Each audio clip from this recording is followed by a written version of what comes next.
Jeremy Weiss. How you Welcome, doing? brother. Long time no see, man. I keep saying that. I don't know if that's gonna be my slogan or not, but fucking, Well, I just it's keep the saying that world shit. slogan right now. Yeah, seriously. It's Yeah. not, it's not goodbye. It's just until next time or some shit. Yeah. It's fucking Yeah. crazy. Until How you next been? year. The family's doing good during this process because I know it's definitely stressful for everybody. It's fucking crazy.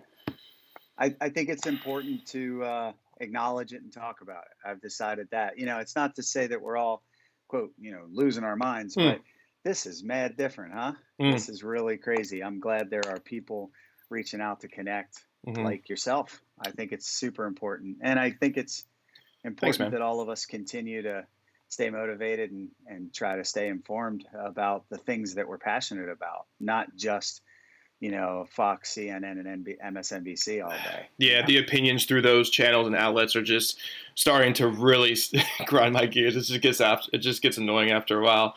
Yeah, and especially like with people in our industry, there's a lot of charity going on. Some bands are selling Mhm. face masks, like My Chemical Romance is selling face masks and donating that for a fundraiser for this pandemic that's going on. It's just everybody's trying to take part in like really taking care of this entire world itself. So it's good. Everybody's like on the same page, just trying to do their job.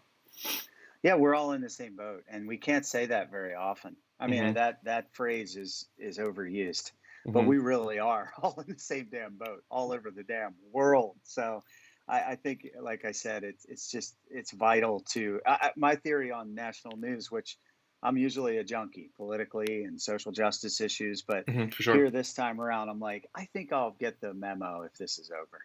I don't need to sit here and watch this 10 hours a No, day. absolutely not. And it's probably so quiet at your record store, considering you're connected to the Chameleon Club in Lancaster. So it's probably so strange, like hearing like the building actually breathe for once, or I something. tell you what, we'll get into how it's haunted on another Oh, discussion. no shit, really? Oh, that'll be a personal thing, because then you're not gonna make me want to come back at all, man. Like, fuck. I work lots of late nights there, brother. A lot going on in there. Did you was Chameleon Club there when you started CI Records in that store? Like what was that? How did that happen? Like I'm so All right, interested. that's that. I guess we'll jump right in, man. I was Yeah. 15 years old. I went. I asked my dad for a ride down to this guy's new club. It happened to have been a couple blocks away at the time, Hmm. and this guy was really old. He was like 24. But I walked in and I had my little like Wilson's leather jacket with a Chromag spray painted stencil on the back and a fucked Hmm. up haircut, and I was like, "Hey, I need to do a show here." And he was like, "Okay." And that was pretty much how I started doing shows. I mean, there was a period of time where even the state of Pennsylvania had questions about all ages shows. So after I did that, it was a band called Dag Nasty. It was members of Descendants and Minor Threat. Mm. I did that show, and then I had to hop around some fire halls for a couple of years, and then I just ended up getting in a rhythm where I was pretty much booking at the Chameleon from age 15 until now as an independent third-party promoter. Hmm. Yeah, Yeah. that's still a thing. People playing at firehouses, people playing at churches. So I'm glad Sure. that we're able to do that. And Hmm. the only thing I'm not a fan of, honestly, and I grew up in this time period. I'm sure you know what I'm going to be talking about. Obviously, I don't know if your bands had to do that because you were a vocalist at one point. But the ticket sales, man, like that just is brutal, just to play Yeah, shows. I agree. I think there. I'd love to talk about that for a minute if you'd like. Yeah, I mean, absolutely. I've been a promoter my whole life, and I recognize a band's necessity to draw, and I can say that from my own experience. So yes, like most, baseball coaches were failed players, and most managers and record label guys were in shitty bands. I was, and I would say.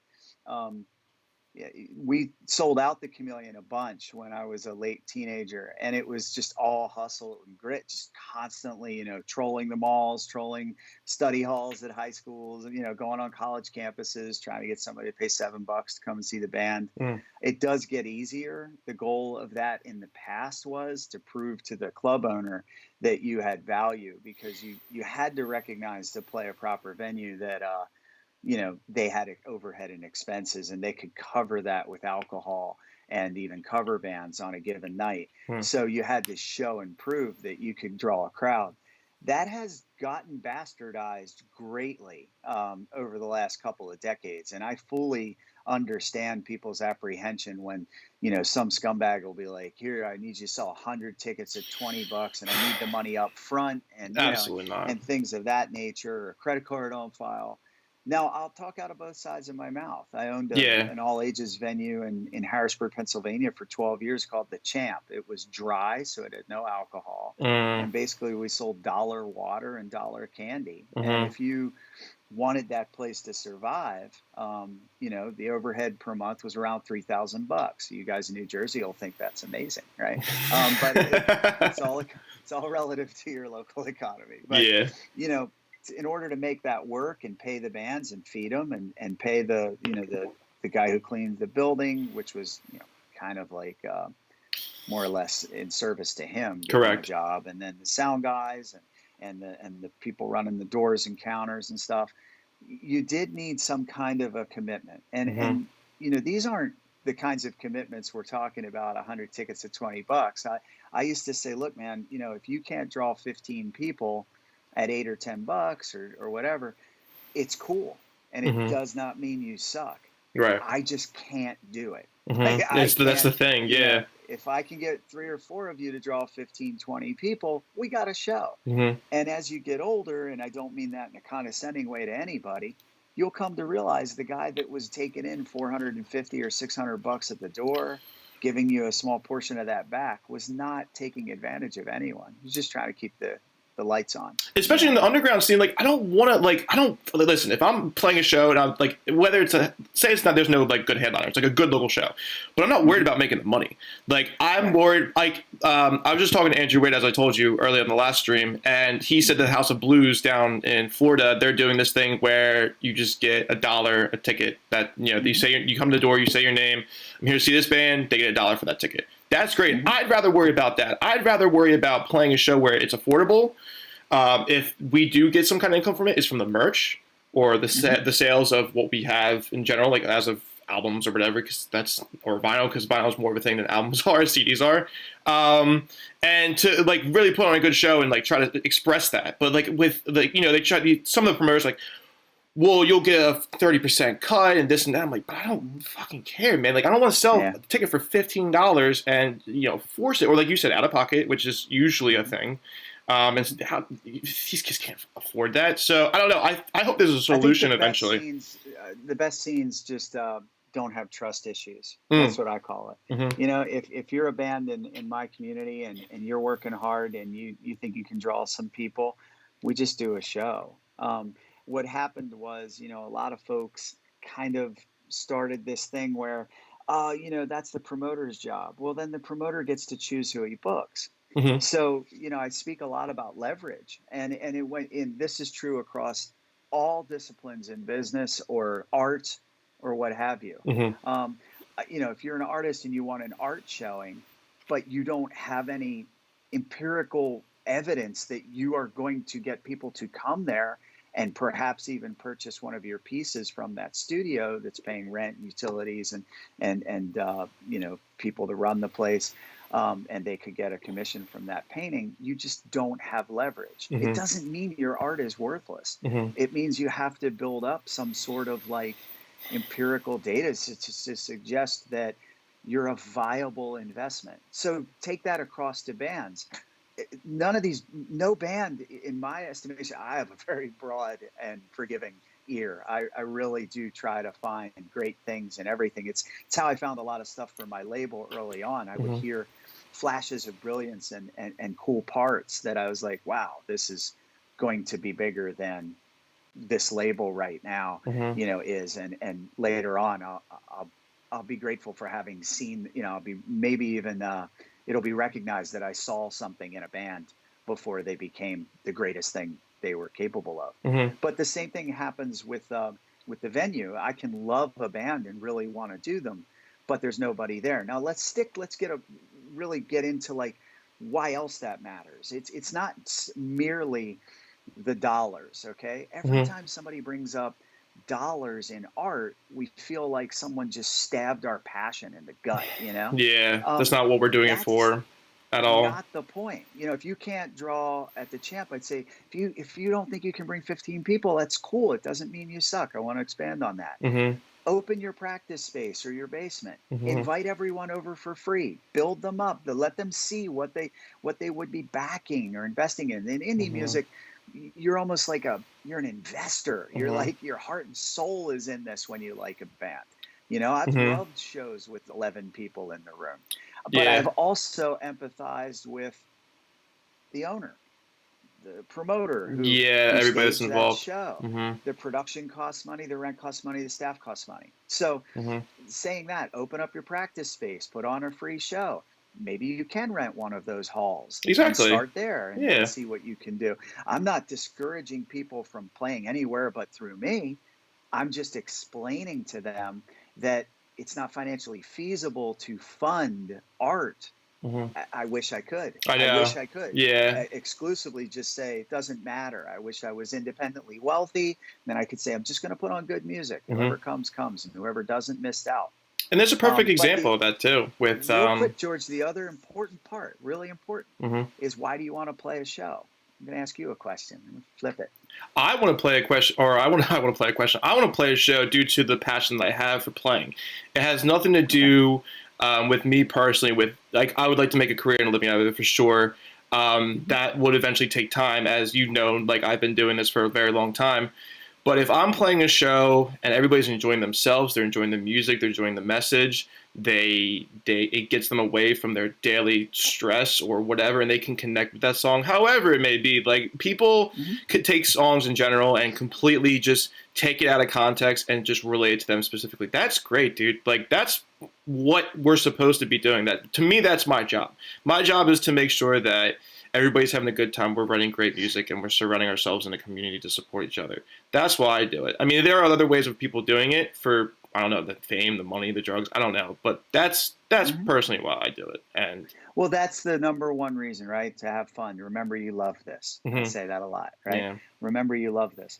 And secondarily, when you said I'd also really enjoy a career in it, or for it to be able to, cover my personal expenses, that would mm-hmm, be great too. mm-hmm, But the only way for that to happen is to make people aware. So the secondary reason for playing a show, other than the fact that you love it, I think that is really, really important, is eyeballs and ears. mm-hmm. And if there are no eyeballs and ears in the room, you're the tree that fell in the forest. Correct, yeah, And that is what I think most promoters fail to also appreciate. It's not about simply how much cash you can bring in. Yes, occasionally yeah. if you have a $20,000 guarantee and you're beating the crap out of me to open that show, I might get an ass grass or cash attitude, bro. I'm gonna have to fight to the death to get you added to this through the band's management and the club and the staffing. Right. So you got to bring something to the table so I can say, but they did this, right? Mm-hmm. But that's totally different. Let's talk about regular, 40 to 150 person shows, things of that nature. You need people there to discover you. So what Mm-hmm. I view it as Build is that if you have 3 relationship. or 4 or 5 bands, everybody does their part. Now you can trust each other. Mm-hmm. So 15 people came to see band 1, 15 came to see band 2, 15 came to see band 3. You're all playing in front of 45 people and you all have an honest shot. Yep. So if you're really that good and you're really that special and you really are that passionate, there'll be people there to understand, appreciate, and accept that and want more. That's the problem that I intrinsically have. There are a lot of folks out there that want a checklist of where they've played. Mm-hmm. Oh, I've played Asbury Lanes. Oh, I've played Chameleon It's a Club. good Oh, I've resume. played, Yeah. Try to and build that that's up. cool. But when you take an honest look, an honest assessment at what that meant for you, if you didn't bring anybody and none of the other bands, the whole Trust Network broke down and nobody did shit, that show really doesn't matter. No, it doesn't. And it's like singing in the shower. Like nobody's hearing you anyways besides yourself. It doesn't matter. But there's a perfect example with that. When you had the 10th anniversary of Launch Music Conference in Lancaster, Pennsylvania, there was a gentleman. You did the anniversary for August Burns Red. There was a fan there that actually, I think, Jake or JB said something on the microphone. I can't remember, but he has been to every ABR show in that area since they started in the basement. Like that's a perfect example of like that's where it all has to start, and they recognize them, and like that's a relationship right there. But I mean, you got to start out like you said, bringing your friends in and seeing if you can pull those eyes and ears, and like once you can kind of make that connection, yeah, start reaching out to other gigs and stuff. But and it's just winning the friends of the other bands. Yeah, and that whoever the too. promoter was able to convince to come to the show as well. They also have to be involved. Let's August Burns Red. I've never witnessed a band that's as sorry to any other band I'm not aware of that appreciates their fans more and that stewards that relationship more than Mm-hmm. August Burns Red. And that was something in their DNA from the very earliest beginnings, even on CI. Is the They're community just really honest and good guys. Has that community been the same throughout the years? I mean, you've worked with them, you've signed them, you've let them go and watch them fly and spread their wings. So I mean, there's a lot of what's been going on in Lancaster, Pennsylvania. There's been other metalcore bands that build that community, but did you? Oh, what did I just say? Did you actually? Is that how it's been from the beginning? Yeah, the community. Like, has it been that well put together? It's been my goal since a young teenager Mm-hmm. to always make it the literal generic term scene, a community. I even think up through the Champ, when we ultimately had to close doors, I couldn't believe this guy let us do it there as long as he did. It was like an elevator company at the bottom of a dirt road with a warehouse, and he may not have been the nicest gentleman in the world, and he may have handled tripling the rent with 1 month's notice poorly, but he definitely let us do it for a long time. And there aren't a lot of people that would do that. But the greatest compliment or the most moving statements made to me were from the parents that said, my kid had somewhere to go every weekend, and he fit in. Yeah, She that's fit fucking in. cool. They didn't have any misgivings about going to the Champ the way they may have about going to that 16th birthday party or going to the dance or going to the mall. They felt like you welcomed all comers. Mm-hmm. That is a scene to me. Mm-hmm. And this community in Lancaster has had a very broad level of success So across good. all genres. Mm-hmm. And yet, if you recognize that all those people know each other, Mm-hmm. and it's not that different from those at the top, No, Blake absolutely. Shelton and Jay-Z can have a drink because what do they have in common? They're super fucking famous. Yeah, they're successful. Yeah. And they're very, very good at their craft, right? The high art portion of their craft. Mm-hmm. Well, that's how it should be in music communities in general, in my opinion. That's the optimal thing. So not only did we have this incredible scene, but it wasn't just a metalcore scene. It was just a music scene. Mm-hmm. And I think that's a lot of how ABR, Texas in July, and bands that played that genre, or This or the Apocalypse, were able to normalize liking their bands. Mm-hmm. And that has really rippled across the globe now, Mm-hmm. especially for August Burns Red. Mm-hmm. You have people that this is the only metal band I like, I think that does come from, the vibes that are thrown out in strong music communities, diverse and open music communities like Lancaster. Mm-hmm. Yeah, because when bands are like in the middle of nowhere, like I just say this all the time, like say in the middle of Arkansas, there's really probably not a scene out there. You're gonna have to try your best to also get out into other scenes within the area. Like Jersey's a huge scene and Philly's a huge scene. So thankfully I'm like right in between the middle of both. So I use that to my advantage over the years of drumming and just joining different bands. However, Lancaster you felt that warm family-like community that it's just people just enjoyed each other, enjoyed the music, or enjoy other things like within the community, like the local shops or an old classic theater. Like it's a gorgeous town. People are completely, just upbeat and stuff. So, and Backburner kind of shed a light on that. Or Barn Burner, excuse me. Barn Burner, yeah. Barn Burner is a great song. Yeah, the Backburner is a great song, but I keep forgetting that they changed the title real quick. You see what we did there? Yeah. Fuck. The Barn Burner movie that we made was just about the unlikeliness that out of this historically religious community, a lot of Amish and Mennonite and Blue Bloods there, and then going into like maybe those that left the old orders but were still very conservative in mindset and religion. How all this angry, quote unquote, angry and screaming loud music come out of barns and back roads of Lancaster County? I mean, Lancaster City's Austin. The county's Texas. Like we're talking, this is very conservative in this area. So made sense to be able to play in Lancaster City, but why are these people coming from Mannheim and Ephrata and these small communities outside Lidditz and stuff?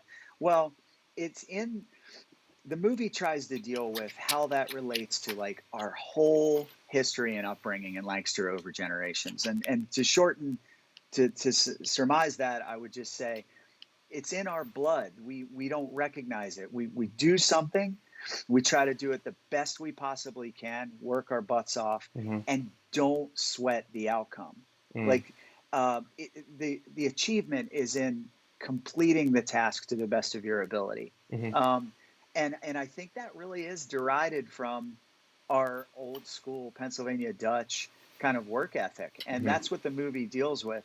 And it tries to also recognize some of the globally renowned greats in the genre from here, Mm-hmm. but it deals a lot with the backstory of like the feeling of all artists were equitable. Everything was even for years and years and years. Now there's an undeniable success for some of those artists that I mentioned Mm-hmm. that's disparate from the local bands that they grew up playing with and hanging out with. But that scene was very tight and supportive, and people were unapologetic for doing a good job. Mm-hmm. It's hard for me to explain it beyond that without you watching the movie. It's a Mm-hmm. pretty cool movie. Yeah, this is a really great movie. I dig the browse a little bit, but it's just one of those things I'm to go over and rewatch. This was a couple of years ago. Actually, when you guys released it with Barnburner, Yeah, we debuted it at launch. debuted at launch, yeah. So that was the first time I checked it out. So it was pretty cool. Right. Like, what made you like as an A&R, a founder of a record company, and you do more than that at CI? It's booking, it's PR, it's marketing, management, yeah. everything. It's the whole ordeal. What is always like that main thing you're looking for these bands? Because you've had bands like Carousel Kings that just have that great sound you have, and they're still killing in the industry. August Burns Red, Texas in July. I can keep going on. This for the Apocalypse. Like, what's like the first thing that comes to your mind? Like, that's a band I want to work with for a little bit, for a long period of time. Well, one misconception is that all the bands on CI are from here. Mm-hmm. They're not. Mm-hmm. Pink Spiders were from Nashville, Tennessee. The Pavers, who's the singer of All, Scott Reynolds, were from Mm-hmm. Buffalo. And Sensefield, one of my all-time faves, the guy had sang for Further Seems Forever for a while as well. They were from LA. Mm-hmm. So I always tried to find, look, CI is my jukebox. Mm-hmm. I've said it all along. It's my playlist. Fuck like, yeah, dude. There isn't a band on CI that I don't unashamedly rock out to almost every day. Mm-hmm. And Like, that's facts. like Poeta, like they're a pretty good band. Office. I think. I'm not kidding. When I expressed an interest in Poeta, because I wanted to live vicariously through the talent and music that I heard. Mm-hmm. No, And that appreciate can it. apply to like, an indie rock band, a screaming hardcore punk band, Mm-hmm. like a metalcore band, an ambient noisy kind of band like Jonah's One Line Drawing, or Mm-hmm. a folk, Mm-hmm. band like Woodsman's Babe. Those records speak to me. So there is that. It is really fun in that regard. It really is like curating your own, playlist, Yeah. Curating art. But also, there are times, because you recognize that your label's not Warner Brothers, that you may have to recognize greatness in somebody early Mm-hmm. in order to kind of give them that chance to be heard and evolve and grow before they cash it in. So JB from August Burns Red worked at my record store Mm-hmm. on weekends for a couple, maybe 3 years. He was 19, 20 years old. And he was putting on a couple shows at a local fire hall. We were doing shows at Chameleon. Everything was great. And then he brought in like a demo from his band, and I was blown away. Yeah. I'm not going to say by today's standards. Of course, the band has evolved. We're talking like 15 years ago. Right? Yeah, they're worldwide renowned, man. So I mean, it's different now. So of course you should get better, and I Mm-hmm. expected that. But I remember I said it several other times to people, like, if you're as good now, if you're this good now, you're going to be one of the biggest. There, I have no doubt. Mm-hmm. It was nice to be right about that. Not only because that's just out of vanity, or even like being assured or confirmed professionally. It's just I really like the guys. Mm-hmm. Yeah. I really, really felt that they were good people who deserved the best chance. Mm-hmm. So I'm really thrilled. I mean, proud beyond belief Yeah, for absolutely. their success. And it's going to keep growing, especially with your other bands too. I mean, everybody's doing big things. I mean, when Carousel Kings signed to Victory Records, they were all over the internet. So it seemed like they were getting a pretty good deal in marketing because they were just like everywhere.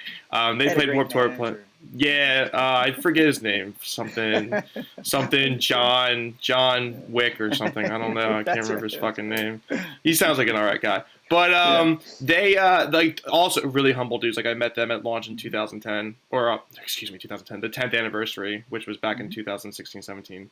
Mm-hmm. But everybody seems like they have that passion for it. So thankfully, it's one of those things that you could also know what these bands have the talent, but also recognize their passion for it, and you know they're going to go out there and strive for something greater than what they have now.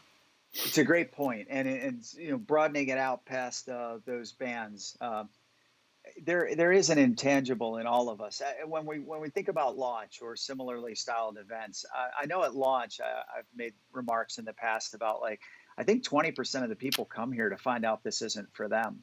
Hmm. And what I mean by that is, you do have to have a certain level of passion and perhaps an interest in some, business acumen. You Hmm. might have to figure out how to get from point A to point B without a cash infusion. You might have to figure out, like I did when I was a kid, how to feed 9 guys with $5. Fuck yeah, I got an ramen, answer man. for that, by the way. Pint of cream, 4 pounds of pasta, a loaf of 69-cent bread, Jesus and Christ. a jar of $2 spaghetti sauce. You That's a got it. budget. Wow. Write that down, people. I'm writing that down Yeah, when I go on that's tour. right. Fuck. Tour tips Tour from tips Jeremy Weiss's 101. squatting days. But I would say that it's important to recognize, honestly, like everybody loves the statement, I want this. I'm all in. I need this. I work so hard. Okay, but there are some things what would you swap out, right? Hmm. What would you give up in your personal life Hmm. for the opportunity to explore your passion? Hmm. And that's not for everyone. And Hmm. there are no judgments. Hmm. All we all want is honesty. Hmm. So when you talk about the bands that I've really thrown my heart and soul into and been very gratified by their various levels of success, um, it's because they were the, the total package.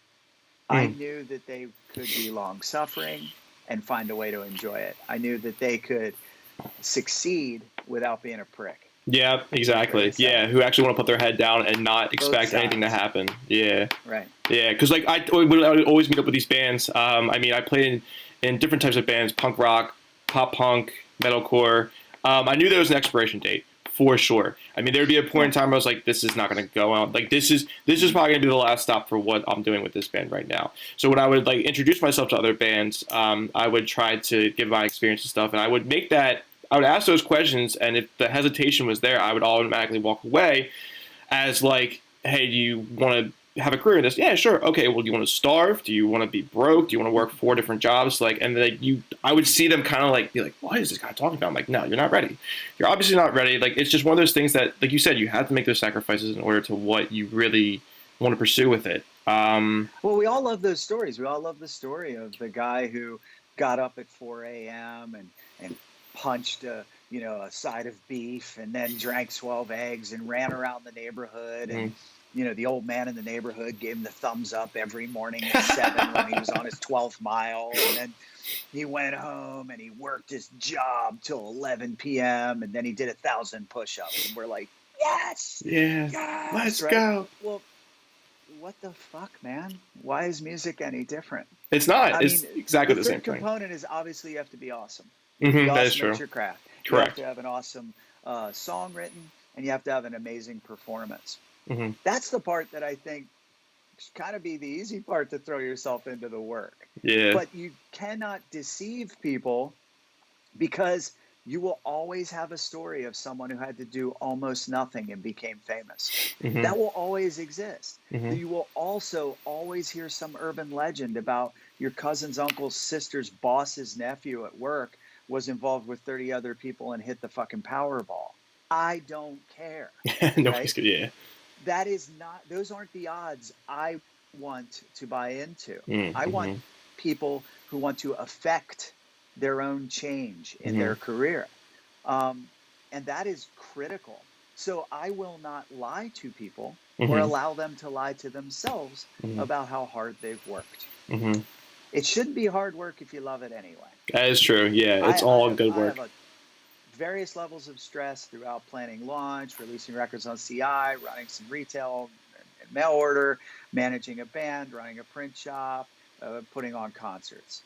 But it's the kind of stress that I feel grateful to have. Mm-hmm. That's how you have to feel about your craft. That's my opinion. And I want to go back to launch after a couple things I want to bring up. But I, like you said, I was taught from this since the day I was like 13 years old, learning how to play drums from my mentor. There's the music and there's the music business. They have nothing to do with each other, and you have to Mm-hmm. master both crafts in order to succeed. And it's like I have a pet peeve with.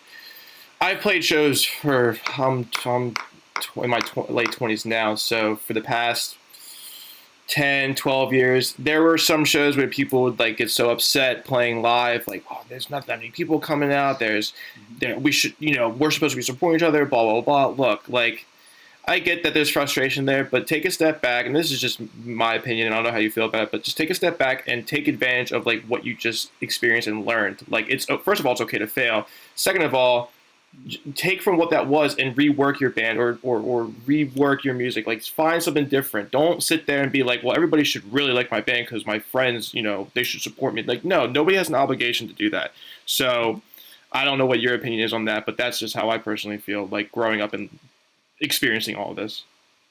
I think it's important to tune all of it out, the negative stuff. I think that, of course, when the rubber hits the road and it's go time and you're on stage, I better see you slaying in Mm-hmm. front of three people. I Mm-hmm. don't care.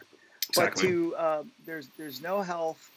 It's not a healthy approach to do either. To walk off stage and say that was an amazing show without recognizing where there was room for improvement, namely in draw, right, and Mm-hmm. promotion. Mm-hmm. And if you blame the promoter, then don't work with that promoter again. Yeah, Whatever you're exactly. going to do to assess and assign blame, by God, like, don't keep walking into a closed door and saying the next time I'm not going to smash my nose, it's going to open this time. So Yeah, all of these it's a good things are metaphor. distractions. They're all distractions. They're all excuses. They're really kind of generic to me. Mm-hmm. You can have a packed house and have some critiques about your live show or Mm-hmm. the execution of the songs. You can have an empty house, have put on a perfect live show and be very proud of that, but maybe have a discussion to assess, like, how can we get more people out? What is our part in this? Is it not working with that promoter again? Are we being honest with ourselves also about how hard we worked, how many Mm-hmm. stones we overturned to get people out? So that's the part of the business acumen, Mm-hmm. that I think people really need to recognize is just those, come to Jesus honest assessments of like how things are going, and also like trying to figure out how to improve upon all things at once. Now, Mm-hmm. you can say a manager can help me with that or a booking agent. Okay. But nobody can turn a rock into a gold nugget.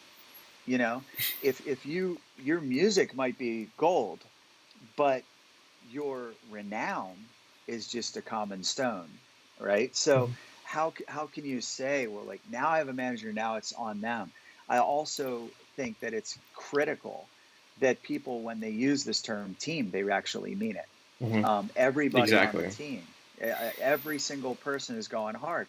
There's a simple question I have for every promoter and would-be music industry professional and or artist out there, and Mm-hmm. that is, do you wake up every morning and take 5 minutes or less to devote to your career development? Meaning, do you post something on your socials that's compelling? Are you thinking about your role as an industry person? Do Mm-hmm. you wake up a bass player, or do you wake up a bartender? Do you Yeah. wake up a drummer, or do you wake up a waiter? Do you wake up a singer, or do you wake up a Staples copy center clerk? Mm-hmm. And I want people to honestly answer that. When you self identify as a musician, when you identify as a manager, when you identify as a promoter, it does not stop there. Nope. Then you actually have to endeavor to be those Yeah, things. you have more problems than you had before, honestly. So it's like you have to really be on top Yeah. of everything at a certain time because now this is turning into your career. And it's great too because I want to kind of circle back to launch. Everything that launch includes, with like if people aren't familiar with it, I would be surprised if they're not. It's hosted in Lancaster, PA. Jeremy has founded that and has done that over the past 12 years. And you've had, if not thousands of bands come through to play the festival conference, as well as industry professionals to talk to the music business. And when you said 20% of these people, like when they come to launch, they don't think it's for them, and like that probably is the music industry. Yeah, exactly. Yeah, and that's an experience for them to be like, oh, maybe this isn't for me, and like, but that's okay. Like, it's just, it's not for everybody, but it gives you pinpoint um, those pinpoint truths and like detail oriented opportunities that you can make for yourself. But like that's the education that the conference is bringing out for everybody. So I mean, how did that concept come up to you? Like, when did you first look into The that? first few years, I had a guy named Rick Gadd in Harrisburg, was a good friend of mine. He was also a promoter and a manager, and he also ran an indie label. And we Mm-hmm. would commiserate with each other about how many folks in the region, those two counties, Harrisburg and Lancaster, are pretty close. How many people would ask us for advice, right? And then a lot of times we'd spend a little bit of time complaining because someone would ask you for advice. You'd give them an honest assessment, you'd give them some practices to employ, and then they would say, but we've always done it this way, and not take your advice anyway. So you just spent like 45 minutes donating some time and relative experience to somebody who really just wanted to, kind of have a sesh Jesus and feel Christ. like they did something in business today. But it's not just that, right? It's that we can't be the only two opinions. And then we were just chatting, and we're like, okay, well, why aren't we bringing in the people that we ask advice of?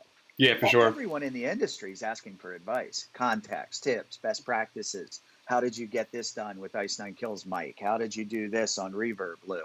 And so forth and so on. So, hey, let's have them here. That was all at the same time that the amazingly world-renowned, humongous South by Southwest had exploded into a veritable television network. Mm-hmm. But we recognized there would be a void for those of us who aren't, up that ladder so high. Mm-hmm. Let's try to put something together that, we don't have to charge to cover all of that. $600 a badge. We have an area that's inexpensive to travel to or fly into. Mm-hmm. We're situated between major cities. But rather than boring you about all those considerations, I just want to give you a little taste of the business side of it as well, mm-hmm. and why we felt there was a need for something like this. Mm-hmm. It was essentially to tell the truth. We'd been to similarly styled events. I'd spoken at a bunch of them, and what I came out with was I felt a little dishonest because I was telling people like the things that I felt they needed to take an inventory of their passion and their talents and really be honest with themselves about whether or not a career in music was for them, whether it was behind the scenes or on stage. But a lot of folks at these things they were operating more as like fantasy camps, and fantasy camps in baseball are where like pay a few $1,000 and some Hall of Famer will throw you a 30-mile-per-hour fastball. You'll hit it out of the infield, and then 3 other famous players on your team that you grew up loving will come up and hug you and say you got a great swing. That's fantasy, right? That's fantasy. You paid for it, and it's probably awesome. It's an experience. I'll probably do cool. it someday, like a pathetic old man, right? But because I'll need it. But we all will. But I don't want that. I don't want to see the same band do nothing year round and only come back to this one event and have the same 30 or 20 music professionals tell them how great and talented they are, and then they go back and they work Monday morning, at their regular job. I wasn't interested in that. I think there are workarounds. People most often have to have a source of revenue to fuel their passion. I don't care if you're saving to open a restaurant, a gym, or start a band. I'm not knocking that at all. But what I am saying is I don't think there was a total honesty there. Like, you got credit for attending, so you already were graded on a curve. And I wanted an event that didn't do that. I wanted an event that would tell you the truth about here's what you're doing great, here's what I think you're not doing so well, here's where you need to improve. most importantly, here's how. Here's how. And I don't mean work your socials, go on tour. No, no, no. No, no, no. How? How are you doing that? Yeah, Right? but that's the constructive criticism that everybody brings to that, and that's what that's what these musicians need and these bands need, or these artists. Which is why I was so like involved with it, like from the first time we signed with you guys, and then we went to our first launch, which was the 9th anniversary. But that constructive criticism is necessary. You have industry people from, the example, Fearless Records or Kevin Lyman comes by. I mean, the lineup is stacked, and that's your opportunity right there. Even I can't remember her name. It's frustrating to me, but Zook Tunes comes out. She's a great vocal Yeah. coach, and Zook Smith. Yeah. yeah, Zook Smith, dude, she's fantastic. So there's so many opportunities to kind of get that constructive criticism, get an education, and And implement it. something to employ. Yes. Yeah, implement it. Implementation is Like, so come important. on. Look, Shaquille O'Neal couldn't shoot free throws. Are you going to sit here and tell me he wasn't a great basketball player? No, he was one of the best. Dude, he actually had a video. His But son. wait, does he reserve the right to tell us you don't get to criticize my foul shooting? No, not at all. No, people are No. trying to give him an honest thing. Like, what else can you improve on? What's your Shaq story? I want to know. His son posted something on TikTok, which I know you're a huge influencer on. I'm waiting for you to go famous with that. He posted a video, and he's like, his dad got a new boat, and he said that he named it oh my god, now it's gonna piss me off. Like the sinker or something, because he can't make one or something. Like, I was like, that's fucked up, dude. Like, he's definitely roasting his dad. Even his son is criticizing his free throws, dude. Oh, he said he named the boat Free Throw because the boat can't sink, because he can't sink one. I was like, that's savage, man. That's hilarious, actually. These kids That's amazing. These kids are bad. But like implementing everything that we get from launch, that is just something that you don't get anywhere. I mean, like, you can definitely do your research on the internet and tune into I don't know, like previously recorded videos and content, but you're actually physically sometimes one-on-one with these opportunities that you give the musicians and artists or industry-related professionals such as booking agents. Everybody's there, professional and underground. So that's just something that I don't think I've ever seen that done before. I know Scranton, PA does a little bit. They're not as prominent as the one in Lancaster, but if you're seriously into the music industry and you want to take it to the next level with whatever it may be, I just strongly suggest doing it. It's just, damn, like, I think it's what, like $60 for a weekend pass? That's gold for that kind of education. At the last minute, yeah. The thing we're proud of is every submitted artist, every artist who submitted to perform is given a badge. So if you're a 6-piece band, you don't pay. You just get your ass here, whether you're placed to perform or not. So we take in thousands of submissions. We offer every single artist in every one of those bands a pass. And what makes you decide on the band that submits? Like, what makes you decide on that? As far as who gets placed to play, correct? We place about 175 of those several thousand submitted artists. So there's a board of 8, and it goes through a 5-week process of several sets of ears and eyes watching video content, listening to bands. And it's almost like an NCAA bracket, and you feel terrible because if you have like 2 folk stages and there are 16 spots total for that way of playing music, there might be 18 really good ones, and then you'll have like the bubble team, like exactly, the artist that you really thought deserved it, but it was just got edged out by half a point, so those artists also often find themselves playing because, as you can imagine, if you're open submissions in September or October and the event is the following April, you're going to have groups that submitted that were placed that aren't even groups anymore, or people that plans changed. So we always tell people, just because you heard a placement letter went out and you didn't receive one yet, settle down, right? Because there's a whole rank and order to the whole thing. I think it's critical that we continue our mission to admit artists. If I submitted for performance consideration and I was not placed to perform, how cool is it that I get to go there for free? And exactly. And find out why. Why did I fall short of that goal? I think that's a really powerful message from launch, and I'm very proud of that part.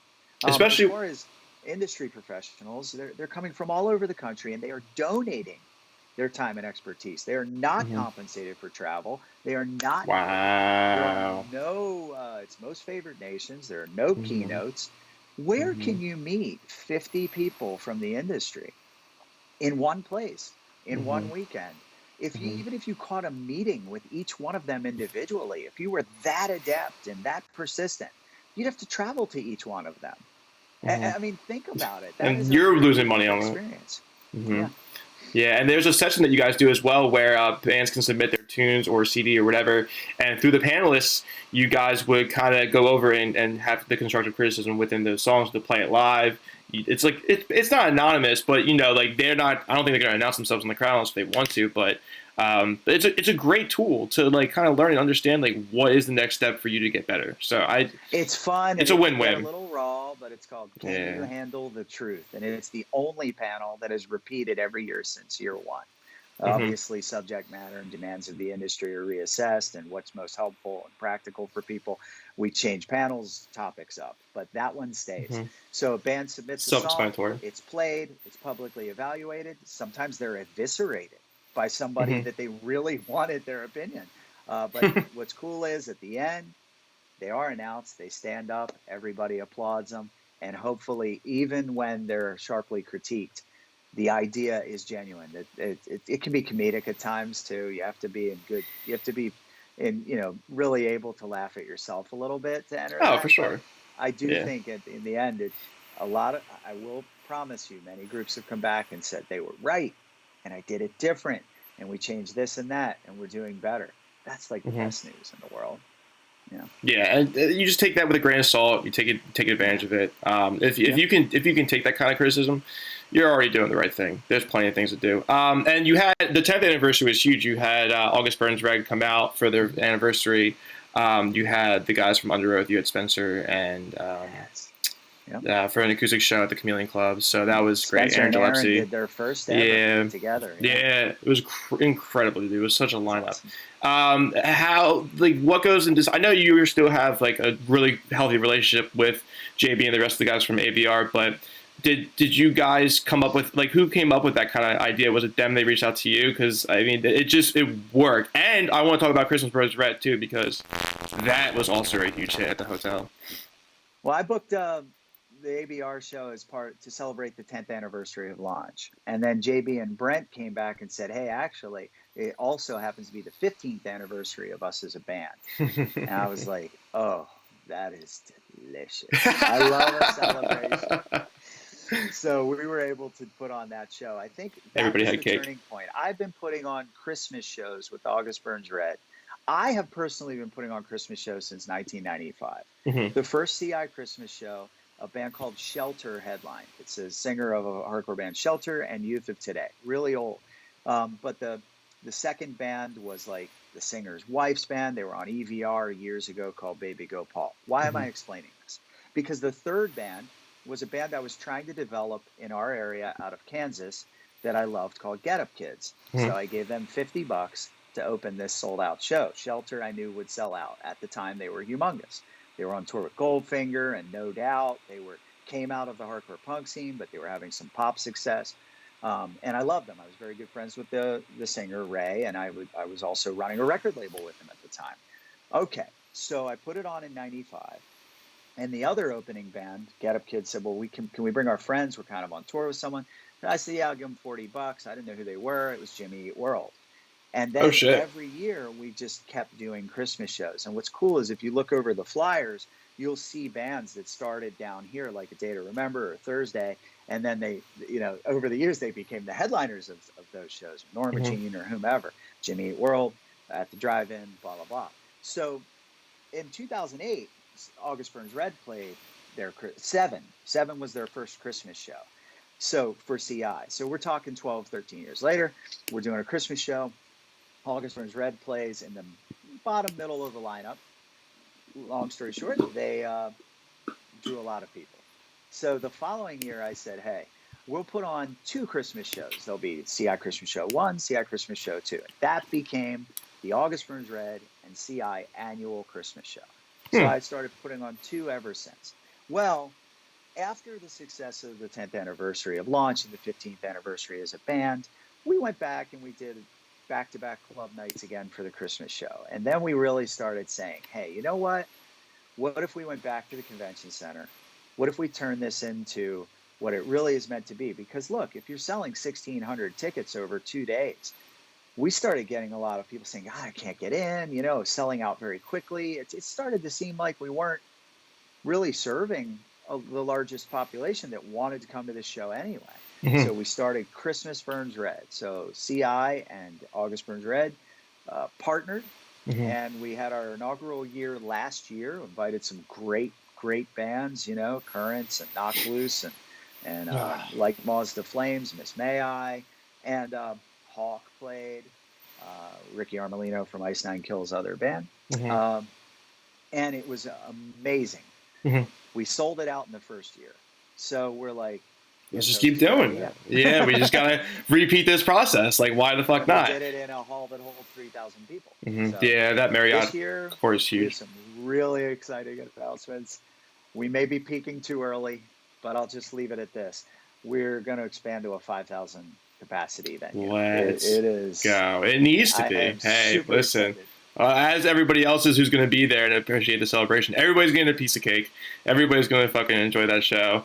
Oh my god, that's crazy. Yeah, because I was there for the 10th anniversary and the 15th anniversary of August Burns Red. They brought up their old vocalists. They brought up, they went through their old times. Like, it was just it was a perfect storm. Everything just came through so perfectly. And the 12th, a very unique show. That was the only show of its kind like that, Mm-hmm. Yeah, and the 12th anniversary, you have a good lineup too. Hatebreed is on this year's for the lineup. Well, no. So let's no. look at what launch is looking like this year. Okay. So we inform me. I love hip hop. I really always have, and I work with a lot of modern hip hop folks. I've had a bunch of them speak at launch. I've had a bunch of them play. I've worked with the New Lane team and P&B Rock for a long time. So naturally, I'd heard of Smoke Perp, and his manager came last year to speak at launch. We have Smoke Perp playing this year. Launch was to have been at the end of this month. Correct. Hatebreed was to have played May 2nd. The world exploded, and we ultimately, after really trying to wait it out and see where this Corona thing leads, we ultimately did decide, look, we got to push this into deep July. Mm-hmm. So what does that leave us with? Well, if you follow current news about the virus, lots of people are suggesting it could last forever. I don't know about where this that. is going to lead. We're going to go into the third week of July. We are announced July 23rd to the 26th, in just an abundance of hope. Mm-hmm. That we can pull through with it. An abundance of caution that we moved the date. Mm-hmm. It's in an abundance of hope that we can actually still physically get together. Mm-hmm. Now, the unfortunate part of that is, while we retained the Juliana Theory, who's one of the greatest emo indie bands of my lifetime, special performance by them, and we retained Smoke Perp. Hatebreed just decided, look, we're not playing anywhere for the rest of the year. They canceled everything. Yeah, so it is what it is. Yeah, but it is what it is. We're on the 23rd to the 26th, and this year what we've had to do, and maybe this whole thing is making us better and stronger, we are planning a concurrent digital experience through the panels, all the way up through the live performances, 11 a.m. to 2 o'clock in the morning. You can sit there and attend launch live from your office or bedroom. Absolutely, yeah. But we are also concurrently planning the same in-person experience, and really, really, really hoping, sincerely hoping, that that's going to be possible. Many of our panelists feel the same way. Many, many, many of our submitted and placed to perform artists feel the same way. Even the city feels the same way. Everyone wants it to work. So check it out, George. If we can do in person, hell yeah. And there'll still be a digital online component for those who are too broke to travel or a little too spooked to get in their group. If there is no way we can get in person in 3+ months, which is kind of a nightmare to me, then we will still have a fully digital rendition of launch, and it will be in real time, and you will schedule it just like you were going there. We're not doing this thing where you get to watch it when you feel like it. That'll come down the road. Yeah, for sure. But we want people to get in the sense that even if you're cooped up and locked in, you got to be in the moment. So you're going to launch the 23rd, 24th, and 25th. That's fantastic. You're blocking out that time as if you would be there physically, or you're missing it, bro. Mm-hmm. Even if you're doing it digitally. That's the way we've decided, because we as a human population have to plan and live in moments. We can't always just sit there and watch pre-recorded and binge and this and that. I do it all. I do it, but like I it gets need sickening. something to look forward to. Yeah. That is live and real. We don't even have sports. We're running out of fucking options. Right? Like I don't know what we're doing anymore. Sports was the last live experience Ugh, that we fuck. lost, right? Yeah, it's On bad. TV. Like,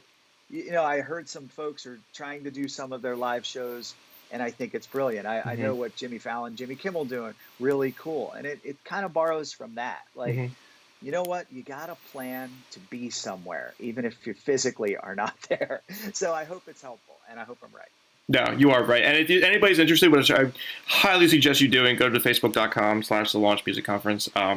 That will be happening. What you said, July 23rd to the 26th. Yep. Yeah, regardless if it's live launchmusicconference.com. or if it's in person, like it's gonna happen regardless. So, listen, I really appreciate you coming on. We're gonna definitely talk about more stuff in the near future. Like we'll have you on multiple episodes. I have a lot of guests that are coming up. Do you have any advice, like one like strong opinion as to or fact that like would help a local band get to that next level, whether it be their content or their music? As it stands in the present situation, I would say I give them the advice that I try to give myself every single morning when I wake up, which is keep pushing in the way that you can. So if there are restrictions right now, I hope that it gets all of us to figure out a new way, some new modality to employ to continue engaging people with our art. And that is a challenge. I'm not just talking about posting. I'm talking about how to, what are we going to pursue? What are we going to pioneer? That is the new way of reaching each other. Should we find ourselves in this situation again? It should make for a really creative process. No one should be despondent. Everyone should be pushing, struggling, digging, trying to figure out how to push and advance their art to a community that is currently sheltering in place, right? So keep writing, keep developing digital content that's engaging, keep engaging people, because this is also a unique time where great ideas are going to come out. If I was going to give every single person exploring any relationship with the industry one piece of advice, it's no different than any other industry. Okay? So your body of work speaks for itself. Stop bragging. Nobody cares. Yep. Your failures are recognized as much as your successes are. Don't take it personally. And lastly, don't make freaking excuses. You will be evaluated on your performance and your performance alone. And that is not going to change. And if people are telling you it's not like that, it's art, it's different, I'm sorry, they're blowing smoke up your ass. Yep. Do great work and make sure that you cross all your T's and dot all your I's, man. I'd start listening to this guy. He knows what he's talking about. Trust me, I get a lecture all the time, and it just benefits us more and more. Plus everything he's been working with, dude. It does. Well, it's facts. Yeah. No, I don't. Well, you suggest things, and as soon as you suggest them, like, I'm just gonna start fucking doing this, and just move to the next thing. Poeta signed to CI Records. Jeremy really takes care of us. We're gonna be having a new single out May 1st. Anxious Racing. You can. It rips. You can thank you. You can download or you can pre-order that on our Facebook page. You can. It's going to come out on May 1st, along with other singles that are going to come out in the near future. But I appreciate your time and all the facts that you've given us and all the information you've given us. So it's really going to benefit this community. I love you too, man. I'm going to be hitting you up in a little bit. All right. Okay. All right, brother. I'll talk to you. Take care.